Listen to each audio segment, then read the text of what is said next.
णमो अरिहन्ताय णमो सिद्धाणं नमो मायरियाणं नमो वज्रायाणं नमो लोहे सौसाऊणम्। अभी हमारी मंगल प्रज्ञा 3 का हमारा चैप्टर चल रहा है, अर्थ व्यवस्था वस्तु व्यवस्था। उस पे हमने द्रव्य क्या होते हैं, गुण क्या होते हैं, द्रव्य क्या होता है, पर्याय क्या होती है, इसके बारे में हमने विस्तार से चर्चा करी। और उसके बाद हम चर्चा कर रहे हैं कि गुणों में भी दो टाइप के गुण होते हैं। एक होते हैं सामान्य गुण और एक होते हैं विशेष गुण। सामान्य गुण को कहें कॉमन गुण, कॉमन एट्रीब्यूट्स मतलब जो सभी द्रव्यों में पाए जाएं। और विशेष गुण मतलब स्पेसिफिक एट्रीब्यूट्स जो पर्टिकुलर पर्टिकुलर द्रव्य में पाए जाएं। ठीक है। उस पे हमने 3 गुणों की बात कर ली थी, है ना। कौन कौन से गुण थे? एक तो था अस्तित्व, वस्तुत्व और द्रव्यत्व। ठीक है। प्रतीक्षा जी, आपने पिछली क्लास अटेंड करी है क्या? जी भैया जी, थोड़ा थोड़ा मैंने मिस किया है। उसको मुझे एक बार और सुनना है भैया जी। ठीक है, एक बार फिर से थोड़ा सा रिवाइज कर लेते हैं। जी। अस्तित्व गुण का मीनिंग होता है जिस गुण के कारण द्रव्य का अस्तित्व बना रहे। मतलब वो ना तो किसी के द्वारा बनाया जा सकता है, ना किसी के द्वारा उसका नाश हो सकता है ना। वो कभी नाश नहीं होगा, ना किसी से पैदा होगा, ना उत्पन्न होगा, है ना। इससे हमें समझ में क्या आ रहा है कि आज तक, मतलब आज तक क्या मतलब अनादि से जितने भी द्रव्य हैं, जीव द्रव्य, पुद्गल द्रव्य, धर्म धर्म, आकाश काल, वो ना ही किसने बनाए हैं और ना ही कोई उन्हें नाश कर पाए, है ना। तो ये ब्रह्मा विष्णु महेश के हम वो बनाते हैं, ब्रह्मा जी विष्णु उनको पालते हैं और शिव जी उनको क्या करते हैं, उनका नाश कर देते। तो ये कंसेप्ट, तो इस गुण को समझने से ही ये कंसेप्ट का नाश हो जाता है। दूसरी बात कि हमारे को ये पता चलता है मेरा नाश नहीं हो सकता, तो मेरे को मरण का भय, अकस्मात भय, कोई मेरे को कुछ कर देगा, मेरी दुर्घटना हो जाएगी, कोई मुझे मार डालेगा, तो इसका भय भी मेरे, इसको जानने से दूर हो जाता है। मैं दूसरे को मार सकता हूँ या दूसरा मेरे को मार सकता है, ऐसी भी भ्रांतियां खत्म हो जाती हैं, है ना। दूसरे को उत्पन्न करा सकता हूँ या दूसरा मेरे को उत्पन्न करा सकता है, मेरे को मम्मी पापा ने उत्पन्न किया है, ये भ्रांति खत्म हो जाती है, क्योंकि माता पिता ने थोड़ी उत्पन्न किया। वो तो एक प्रोसेस थी जिससे शरीर मिला है, शरीर की उत्पत्ति हुई है। वो शरीर की उत्पत्ति भी उन्होंने नहीं करी, वो भी पुद्गल द्रव्य का काम है। जीव नहीं करता वो काम।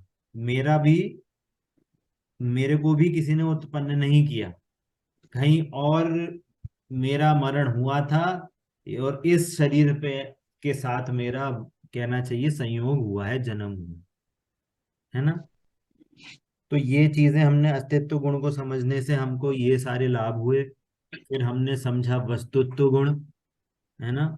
वस्तुत्व गुण का मतलब है कि जितने भी कार्य हो रहे हैं, जिस द्रव्य में जो कार्य हो रहा है वह अपनी अर्थ क्रिया कारित्व विद्यमान रख के काम कर रहा है। मतलब जितने भी काम हो रहे हैं वे प्रयोजन भूत काम कर रहे हैं। वे काम निरर्थक नहीं है, सारे सार्थक हैं। सबका मीनिंगफुल काम चल रहा है, कोई मीनिंगलेस काम कोई नहीं कर रहा। कहने का मतलब ये है। तो इससे क्या समझ में आया कि हम किसी भी काम को देख के बोलते हैं कि ये अच्छा है, ये बुरा है, ये मेरे लिए लाभकारी है, ये मेरे लिए नुकसानदायक है, तो ये हमारे मोहराग द्वेष के कारण हमें परिणाम हो रहे हैं। वास्तव में जो काम हो रहा है वो तो होना ही था, वो होगा, वो कभी बंद नहीं हो सकता, है ना। कोई अगर मान लो अब ये दिल्ली एनसीआर है यहाँ पे, अब यहाँ पे पॉल्यूशन कह रहे हैं, पॉल्यूशन हो रहा है। अरे पॉल्यूशन होना है तो होगा, उसका भी एक मीनिंगफुल काम वो चल रहा है। अगर कहीं पे मान लीजिए, कहीं पे जल रही है तो धुआं होएगा, धुआं होएगा तो मतलब पॉल्यूशन होगा, तो स्वाभाविक सी बात है। आप ये सोचो मत, अरे धुआं हो रहा है मेरे को नुकसानदायक है, अरे भैया नुकसानदायक नहीं है वो काम। अब वो मीनिंगफुल काम अपना है, सब नेचर में उसकी एग्जिस्टेंस है तो वो काम होगा, है ना। अब कोई बोले अरे उड़ीसा में, इधर पे तमिलनाडु में, अरे इतनी तेज बारिश हो रही है, बाढ़ आ गई।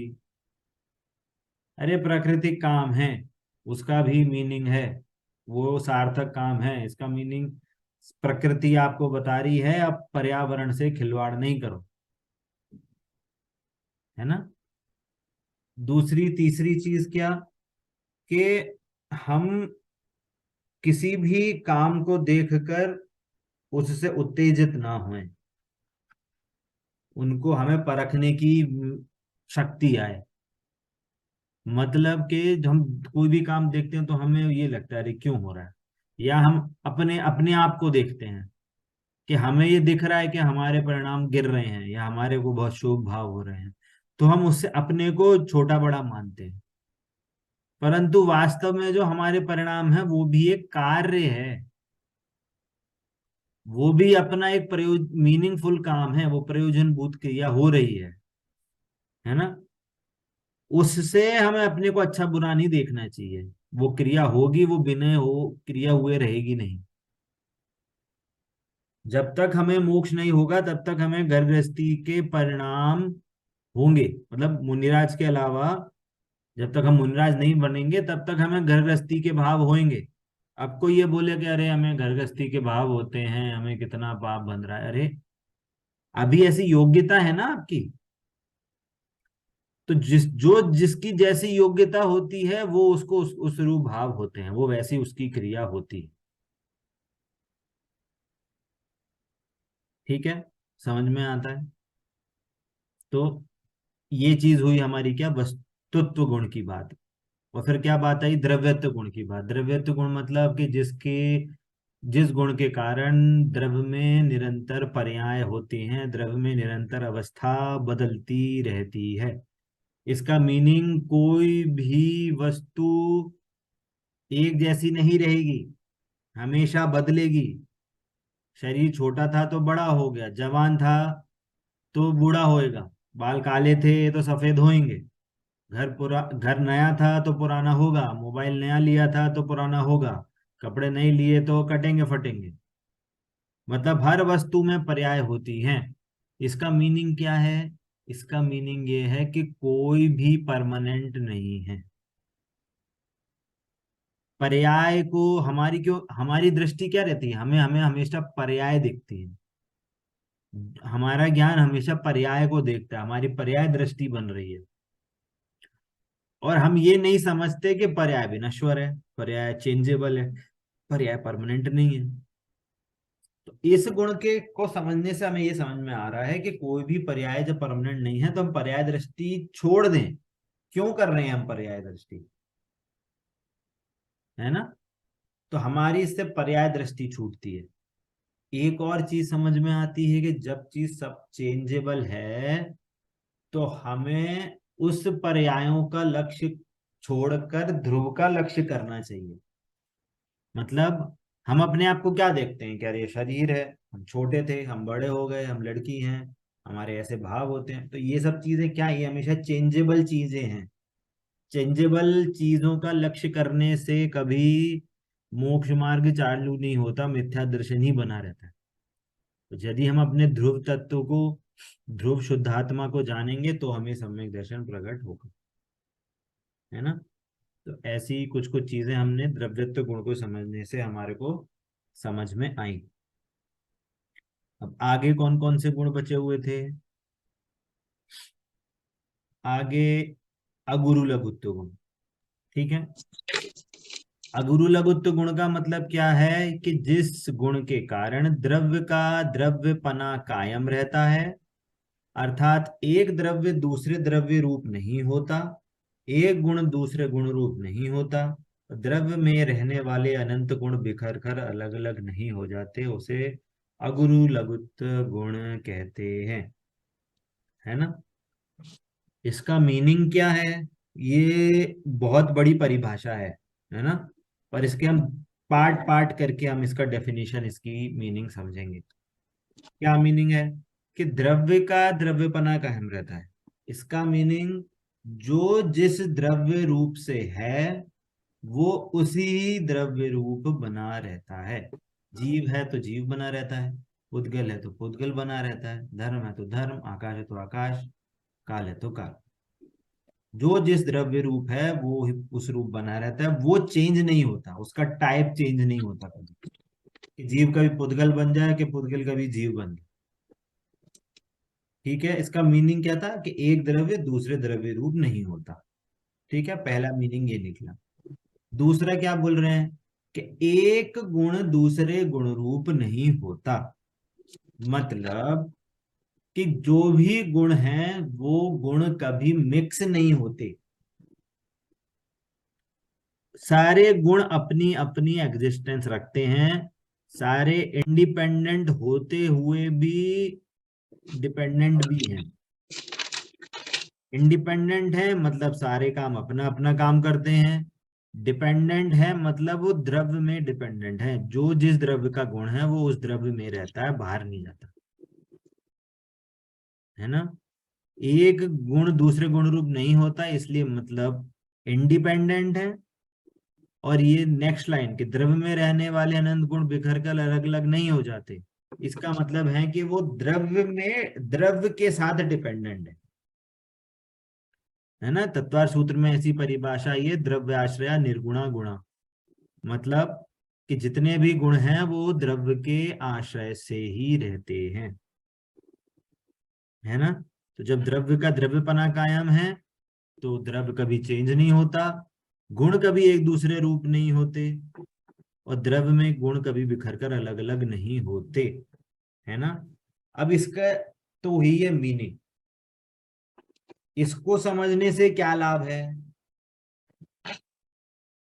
इसको समझने से ये लाभ है कि जो भी द्रव्य में जो भी काम होता है वो इंडिपेंडेंट होता है, द्रव्य के सारे काम इंडिपेंडेंट होते हैं, कोई दूसरा द्रव्य उसको ये काम नहीं कराता। द्रव्य में स्वयं में ऐसी इतनी शक्ति है कि वो इंडिपेंडेंट एग्जिस्ट कर सकता है। जो उसके गुण हैं वो कभी बिखर कर अलग नहीं होते और एक दूसरे में नहीं घुसते। इसका मीनिंग ये है कि भले ही अनादि से मेरे को अनादि से मेरे को मिथ्या ज्ञान है, मिथ्या दर्शन है, तो इसका मतलब ये नहीं है कि ज्ञान बोलेगा अरे मैं बहुत देर से मेरे को मिथ्या ज्ञान हो रखा है, मैं अब काम करना बंद कर रहा हूं तो ज्ञान गुण दर्शन गुण में घुस जाए, या दर्शन गुण ज्ञान गुण में घुस जाए। अरे मैं बहुत दिनों से मैं मिथ्यात्व तो मोही हो रखा हूं, मेरे को अब काम नहीं करना। ऐसा नहीं होता। गुण तो रहेंगे, पर्याय भले ही विकारी पर्याय होती रहे, द्रव्य में उनका कोई इफेक्ट नहीं जाता। द्रव्य और गुण हमेशा एग्जिस्ट करते हैं ध्रुव रूप से।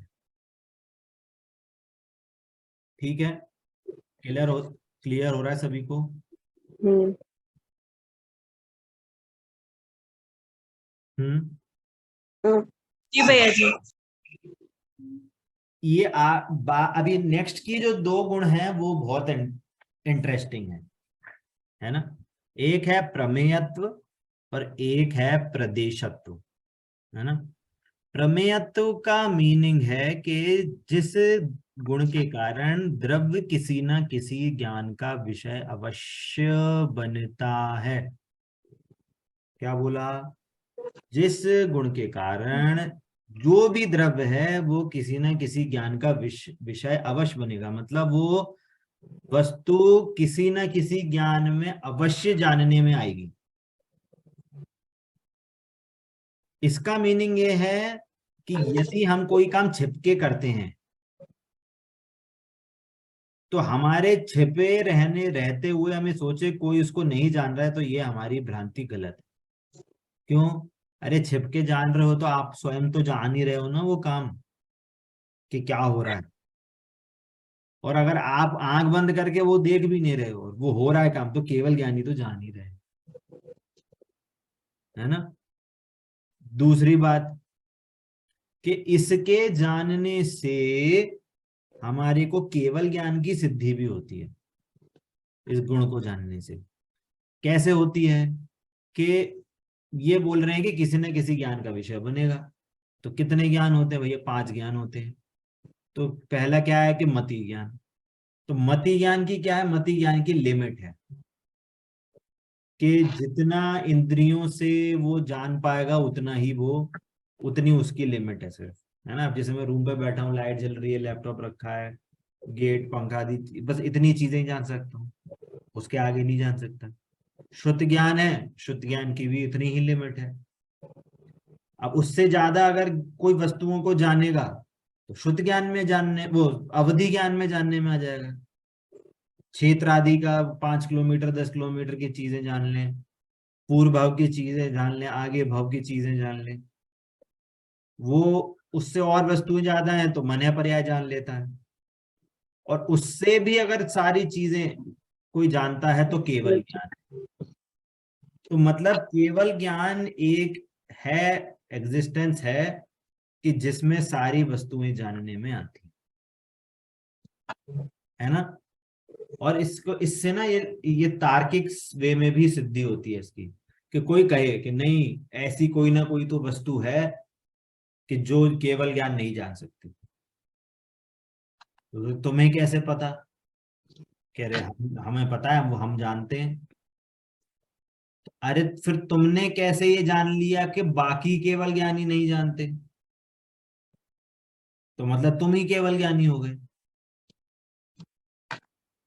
बात समझ में आई नहीं आई? भैया जी लास्ट वाली लाइन समझ में नहीं आई। मतलब कोई व्यक्ति ये बोले कि ये मोबाइल है, इस मोबाइल को कोई नहीं जानता, सिर्फ मैं जानता हूं। तो हम उससे काउंटर क्वेश्चन करेंगे कि तुम कैसे बोल रहे हो कि ये कोई नहीं जानता, केवल ज्ञानी भी इसको नहीं जानते और सिर्फ तुम ही जानते हो। तो वो ये ऐसी दूसरे धर्म वाले ऐसी चीजें बोल के बोलते हैं कि केवल ज्ञानी एग्जिस्ट नहीं करते। तो हम बोल रहे हैं कि अगर ये, यदि तुम ये जानते हो तो तुम पहले ये बताओ कि तुमने ये कैसे जाना कि बाकी केवल ज्ञानी नहीं जानते। मतलब तुमने सारे केवल ज्ञानियों को जान लिया और तुमने इसको भी जान लिया, मतलब तुम स्वयं केवल ज्ञानी हो गए। आया लॉजिक नहीं आया लॉजिक समझ में? हाँ भैया जी आ गया। है ना। तो ये एक तार्किक वे में भी सिद्धि की जाती है केवल ज्ञान की, है ना, है ना। प्रमेयत्व गुण इसके लिए ये सिद्ध होता है ना। दूसरी बात, तीसरी बात कि जो हमारे भाव है ना, वो भी हमारे जानने में आते हैं। कोई ये बोले कि अरे हमें तो कुछ समझ में ही नहीं आता जी, क्या है आत्मा, क्या है ये, क्या है। तो पहली बात तो कि आत्मा के भाव भी जानने में आते हैं, क्योंकि आत्मा में भी प्रेमयत्व गुण है। पहली बात। इसको थोड़ा और एक्सटेंड करें तो इसका मीनिंग ये है कि आत्मा में प्रमेयत्व गुण है ना, तो आत्मा भी जानी जा सकती है। मैं शुद्धात्मा हूं, मैं अपने आप को जान सकता हूं, मेरे में ये पावर है कि वो ज्ञान का विषय बन सकती है। तो हम ये ऐसा सोचें, अरे हम कहाँ जान पाएंगे, अभी तो हम गृहस्थ हैं, अभी हमें कुछ नहीं आता, हम तो स्वाध्याय भी नहीं करते, हम तो व्रत भी नहीं पालते, हम तो मंदिर भी नहीं जानते। तो बोलते नहीं, प्रमेयत्व गुण में कोई कंडीशन काम नहीं करती। मान लो आपको इस लैपटॉप को जानना है, उसको देखना है, तो इसकी कोई कंडीशन है क्या कि जाओ पहले मंदिर होके आओ, दर्शन करके आओ, तब हम तुम्हें दर्शन देंगे? कि जाओ स्वाध्याय करके आओ तब ये तुम्हें जानने में आएगा? क्वेश्चन समझ में आया? ये मोबाइल है, तो ये मोबाइल बोले कि नहीं, जाओ पहले एक दिन उपवास करके आओ तब मैं तुमको जानने में आऊंगा। ऐसा है क्या? क्वेश्चन भैया समझ जी। में आ रहा है, नहीं समझ में आ रहा है? हाँ। धर्मिष्ठा जी को समझ में नहीं आया? थोड़ा सा एक बार वापस। मैं ये बोल रहा हूँ कि जब हम जो भी चीजें आसपास हम देखते हैं हम्म। तो उन पे कंडीशन लगती है क्या, कि आप पहले मंदिर होके आओ तब हम जान पाएंगे? नहीं। टीवी तब देखेंगे जब हम मंदिर होके आएंगे, तभी हमें टीवी दिखता है, नहीं तो हमें नहीं दिखता। वो डब्बे में रखा रहता है, या हमें कुछ दिखता ही नहीं है, धुंधला धुंधला दिखता है टीवी हमें। नहीं, मतलब उसमें प्रमेयत्व गुण है और हमारा ज्ञान सामने है और वो हम जान पा रहे हैं, तो मतलब उसमें कोई रुकावट नहीं है, कोई इफ एंड बट नहीं लगा कंडीशन के लिए। वैसे ही आत्मा में और मेरे ज्ञान में भी कोई कंडीशन नहीं है, क्योंकि मेरी आत्मा भी अन्य द्रव्यों के समान है। वो पुद्गल द्रव्य है तो मेरा जीव द्रव्य है, इतना अंतर है बस। तो मैं यदि अपने आत्मा के लक्षण को जान लूं तो मैं भी आत्मा को जान सकता हूं, उसमें कोई पुद्गल में कंडीशन। अपन ज्ञान कैसे बोलेंगे? तो तो पुद्गल में हर द्रव्य स्पर्श रस हम। गंध वर्ण दिख रहे हैं ना, हाँ, वो पुद्गल का वो तो वो पुद्गल ज्ञान। के स्पर्श रस गंध वर्ण दिख रहे हैं, पर उसमें हम्म। कंडीशन थोड़ी लगी है कि आप पहले 9 बार नमोकार मंत्र पढ़ो तब जाके तुम्हें टीवी दिखेगा, या हम ये पहले दर्शन करके आए तब हमें मोबाइल के दर्शन होंगे। ऐसा कुछ हम्म। है क्या? नहीं है। ये एक नेचुरल प्रोसेस है, बस। प्रमेयत्व गुण, है ना? प्रमेयत्व गुण अगर होता है, प्रमेयत्व के लिए जो वस्तु जानी जाती है उसको प्रमेय बोलते हैं, प्रमेय। प्रमेय कहते हैं। द्रव्यत्व के लिए वस्तु को द्रव्य कहते हैं, वस्तुत्व के कारण वस्तु को हम वस्तु कहते हैं, और अस्तित्व के कारण हम वस्तु को सत कहते हैं, हम्म। है ना? ये पर्यायवाची है कि वस्तु को, इन गुणों के कारण हम वस्तु को क्या कहेंगे, है ना? और इसी प्रमेयत्व के कारण हम हमारे को एक और चीज मिलती है जिसको हम बोलते हैं ज्ञेय ज्ञायक संबंध।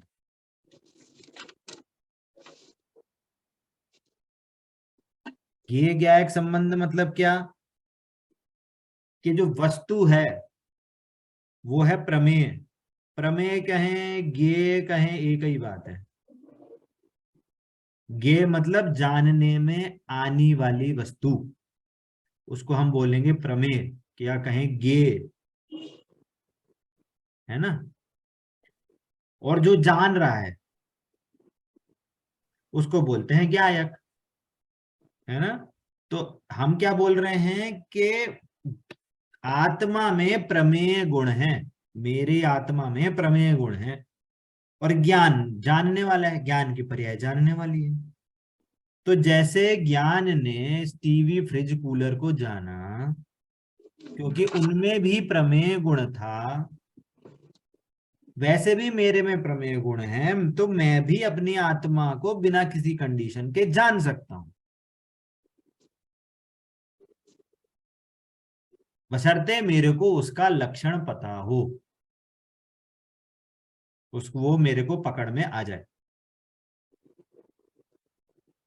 ठीक है? इससे ये समझ में आया कि किसी का कोई विशेष ज्ञान हो, कि वो बहुत शास्त्रों को जानता हो, बहुत पूजा पाठ करता हो, बहुत व्रत करता हो, तो ही उसको आत्मा समझ में आएगी, ये लॉजिक नहीं, लॉजिक बैठता ही नहीं। अंजन चोर था, सप्तव्यसनी था, उसने भी आत्मा जान ली और मोक्ष चला गया। वो कौन सा व्रत करता था कि वो मंदिर जाता था, वो करता था? और उनकी भी कहानी आती है, जम्बू स्वामी की, है ना? वो और उनकी पत्नियां चर्चा कर रही थी और उसी दिन चोर आ गए चोरी करने, कि आज तो इनके यहाँ शादी हुई है, चोरी करके जाएंगे। और वे रात को तत्व चर्चा कर रहे हैं अपनी, क्या कहते हैं, ये पत्नियों के के साथ। साथ। तो वो उस दिन रात में तत्व चर्चा कर रहे हैं और वो चोर उनके साथ सुनते जा रहे हैं। और जैसे ही सुबह हुई, जम्बू स्वामी ने जाके सुबह दीक्षा ले ली, बाकी रानियों ने आर्य का व्रत ले लिया और चोरों ने भी दीक्षा लेके वे भी मोक्ष चले गए। तो इसमें कोई कंडीशन थी क्या? नहीं, चोर नहीं बन सकते, उनको जैन ही होना चाहिए था, कि मंदिर जाना चाहिए था? नहीं, ऐसी कोई कंडीशन नहीं है ना। और वो कौन? गौतम गणधर, है ना। वो क्या थे? हिंदुओं के कोई महापीठ, कोई पीठ के क्या थे? वहां के प्राचार्य थे, पीठ को चलाते थे। कितने 500 शिष्यों को, पता नहीं 800 शिष्यों के, 800 शिष्य थे, उनको पढ़ाते थे। और कौन से थे? एकदम विधर्मी, हिंदू धर्म को सनातन धर्म जो कहते हैं उसको, उसके गुरु थे। और जैसे ही इंद्र आए, उनसे क्वेश्चन पूछा, उनको समझ में नहीं आया, तो बोले जा, हम तुमसे कुछ नहीं बोलेंगे, चलो तुम्हारे गुरु के पास, हम उनसे ही बात करेंगे इसके लिए। गए, समावशरण देखा, तुरंत सम्यक दर्शन, और मुनि धर्म लेके गणधर बन गए अंतर मुहूर्त में। तो ये कैसे हो गया? कि ज्ञान ने वो आत्मा का आश्रय लिया, तो वो स्वयं वो प्रोसेस हो जाती है, क्योंकि उसमें प्रमेयत्व शक्ति है। ठीक है। ऐसा हमें इस प्रमेयत्व को समझने से हमें ये समझ में आता है कि हमारे ज्ञान में जो भी चीजें आ रही हैं, वो जानने योग्य आ रही हैं, क्योंकि उनमें जान, मतलब हमारे मेरे ज्ञान में जानने की शक्ति है, और उनमें जानने में आने की योग्यता है। तो उसको जानने में आने से ज्ञान में कुछ फर्क नहीं पड़ता। जैसे क्लास क्लास में भी उदाहरण दिया था, तो कोई गोबर है आईने के सामने झलके, या प्रतिमा जी आईने के सामने झलके, तो आईने में कुछ होता थोड़ी है, वो तो सामने थी तो जानने में आई। वैसी वो वस्तुएं ज्ञान प्रमेयत्व है, उनमें प्रमेयत्वपना है, इसलिए वो जानने में आ रही है। ज्ञान में उनका कुछ, ज्ञान से उसमें कुछ बिगाड़ सुधार नहीं होता। इसलिए हमें ज्ञेयों की भी टेंशन खत्म हो जाती है कि हम किसको जाने किसको नहीं जाने।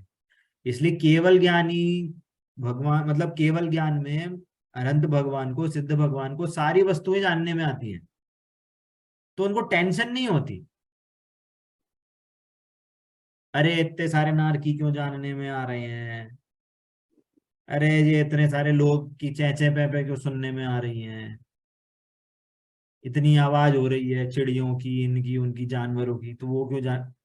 अरे जानने में आ रहे हैं तो आ रहे हैं, पर उनका लक्ष्य उन पे नहीं होता, अपनी आत्मा पे होता है, तो उससे कुछ फर्क नहीं पड़ता। ठीक है, क्लियर होता भैया है। जी, हम मतलब साधारण मनुष्यों को क्या मतलब इसको कैसे अपने उसमें आत्मसात कर सकते हैं कि आपको कोई भी दुख और सुख की कुछ भी चीज पता चल रही हो, किसी के घर में कोई कष्ट हो, खुद को कोई कष्ट हो, तो उसको इग्नोर करो, ऐसा क्या? इग्नोर नहीं बोल रहे, इग्नोर नहीं बोल रहे। इस ये इस गुण से हमें ये समझ में आ रहा है कि जो भी हमारे ज्ञान में वस्तुएं जानने में आ रही है ना, तो वो स्वयमेव जानने में आती है, एफर्टलेस। हमको ये लगता है कि नहीं, मैं आत्मा को जानूं, मैं आत्मा को जानूं, कर्तृत्व तो नहीं होता। कर्तृत्व तो मैं करूं, मैं करूं करूं, तो उससे नहीं होगा आपको ज्ञान। स्वयमेव आपकी ज्ञान की योग्यता होगी, और उसको जानने में आना होगा, तो जानने में आएगा। पहली बात। दूसरी बात, कि घर में कोई भी प्रसंग होता है, तो उसमें वो चीज जानने में आती है, तो उसका मीनिंग ये है कि जानने के आते समय आप में कुछ इफेक्ट नहीं होता, ज्ञान में उसमें उसका कोई रंग नहीं चढ़ता, कहने का मतलब ये है। अब गोबर झलका आईने में, तो ये आईना क्या बदबूदार हो गया क्या? प्रतिमा जल गई तो आत्मा, ये आईना एकदम प्रास हो गई, एकदम शुद्ध हो गया क्या? ऐसा थोड़ी है, कोई लेना देना, जैसी वस्तु झलक रही है। और उस आईने को भी कोई टेंशन नहीं है कौन सामने आए कौन सामने नहीं आए, अरे हट इसको हटाओ, ये बेकार चीज है, हाँ इसको लान दो, ये अच्छी चीज है। जो आती है वो झलकती है, और स्वयं ही झलकती है, एफर्टलेस झलकती है। तो आपको ये बताया जा रहा है कि जो जानने की प्रोसेस है वो एफर्टलेस है, सामने वाले में जानने के आने की शक्ति है और आप में जानने की योग्यता है, तो स्वयमेव झलकेगी चीजें। तो आपको कर्तृत्व तो नहीं रखना है कि मैंने इसको जाना या मैं इसको जानूं, पहली बात। दूसरी बात कि मेरे को जानने के लिए भी एफर्ट नहीं करना है, मेरे को बस उस आत्मा का लक्षण समझना है। मैं अगर वो लक्षण समझूंगा तो मेरे को भी मेरी आत्मा समझ में आ जाएगी, जैसे मेरे को बाकी और चीजें दिख रही हैं।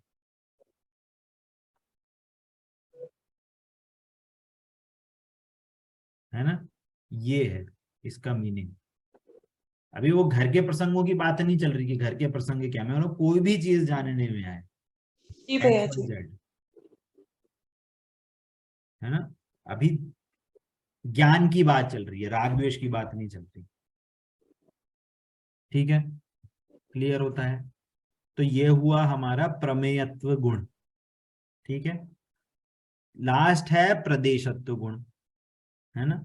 प्रदेशत्व गुण का मतलब ये है कि कोई ना कोई द्रव्य का जिसके कारण कोई ना कोई आकार होता है, और जरूर होता है ना। कोई भी वस्तु बिना आकार के नहीं होती। क्या बोला? कोई भी वस्तु बिना आकार की नहीं होती। अब यहाँ पे क्वेश्चन आएगा कि वस्तुओं के आकार प्रदेश कितने कितने होते हैं, है ना।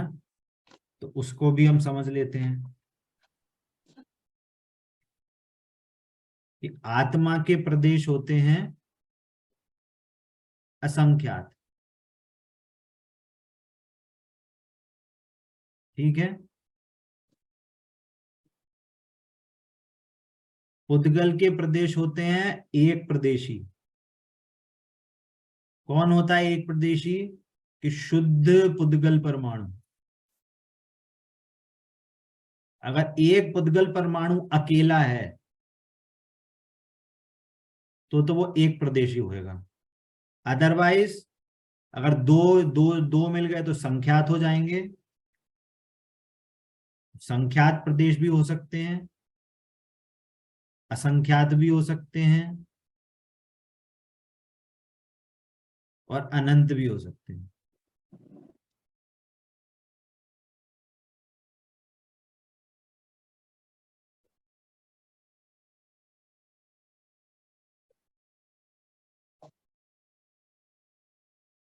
ठीक है, धर्म और अधर्म ठीक ठीक। इसके होते हैं लोक प्रमाण असंख्यात प्रदेश। इसको लिख देते हैं प्रदेश, प्रदेश लोक प्रमाण असंख्यात। ये लोक प्रमाण असंख्यात क्या होता है? लोक प्रमाण असंख्यात मतलब लोक में जो तीन लोक का नक्शा होता है उसमें जितने असंख्यात प्रदेश हैं उतने। क्योंकि धर्म अधर्म क्या है, पूरे में फैला हुआ है एक, है ना।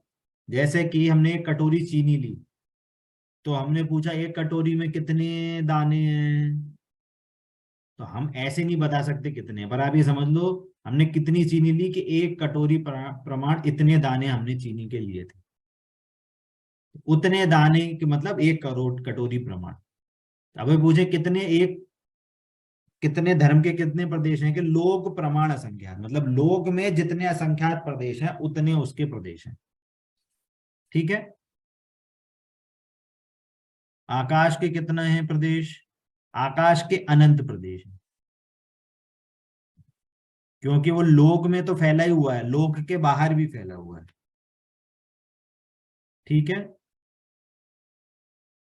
और काल भी एक प्रदेशी है। अच्छा, पुद्गल में संख्यात असंख्यात और अनंत क्यों लिया? कि पुद्गल एक दूसरे के साथ जुड़ सकते हैं, है ना। जैसे अपन बोलते हैं ना कि दो साइंस में एक एटम और ये हाइड्रोजन हाइड्रोजन जुड़ गए, H2 बन गया, और उसमें ऑक्सीजन जोड़ के H2O बन गया, पानी बन गया। तो वो क्या है वास्तव में? वो पुद्गल परमाणु है, और वो जुड़ के एक दूसरे में उन्होंने स्कंध बना लिया।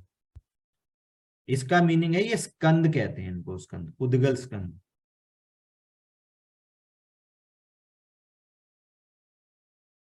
है ना, ये पुद्गल स्कंद है। ठीक है, तो अभी हमारी ये चर्चा हुई है, और हमने ये पूरे जो कहना चाहिए सामान्य गुण हैं ये हमारे पूरे हुए हैं। ठीक है, अभी अभी क्लास रुक। ठीक है, तो अभी हमने मुख्यतः से हमारे जो सामान्य गुण हैं उसकी हमने चर्चा हमारी यहाँ पे कंप्लीट हुई है ना। वापस से आपकी जो नोट्स हैं या मेरी जो क्लास है, अगर नहीं समझ में आए हो तो वापस से उसको सुने, वापस से उस पर अगर नहीं समझ में आ रहा है तो क्वेश्चन पूछिएगा। अभी तो हमारी, हम यहाँ पे क्लास यहीं पे एंड कर रहे हैं, समय भी ऑलमोस्ट हो गया है। नेक्स्ट क्लास में हम जितने भी विशेष गुण हैं उसकी चर्चा करेंगे। ठीक है, और हमारा कोर्स भी एंड होने के समीप आ गया है। मोस्ट प्रोबेबली हमारा फाइनल एग्जाम हम फ्राइडे को, नेक्स्ट फ्राइडे, मतलब ये वाला फ्राइडे नहीं, उसके नेक्स्ट वाला फ्राइडे, मतलब 12 तारीख, या फिर मंडे 14 तारीख को हमारा फाइनल एग्जाम होगा। ठीक है, तो जितने हो चुके हैं चैप्टर्स, उसमें से मुख्यतः से कुछ क्वेश्चंस होंगे, मोस्टली क्वेश्चन नहीं होंगे। 50 पार्ट पुराने चैप्टर्स के हैं, और जो अभी लास्ट एग्जाम के बाद जो चैप्टर हुए 50% क्वेश्चन उसके आएंगे। ठीक है, तो आप तैयारी रखें उसकी, मैं बाकी जो प्रॉपर मैसेज होगा मैं आपको बना के भेजूंगा। ठीक है, चलिए, जय जिनेन्द्र सभी को। जिन वाणी के ज्ञान से सूझे लोकालोक, सो वाणी मस्तक नम सदा देता हूँ लोक। बोलिए बादशाह नहीं जिनवाणी माता की जय हो, जय हो, जय हो। अहिंसा मय जैन धर्म की जय हो, जय हो। जय जिनेन्द्र।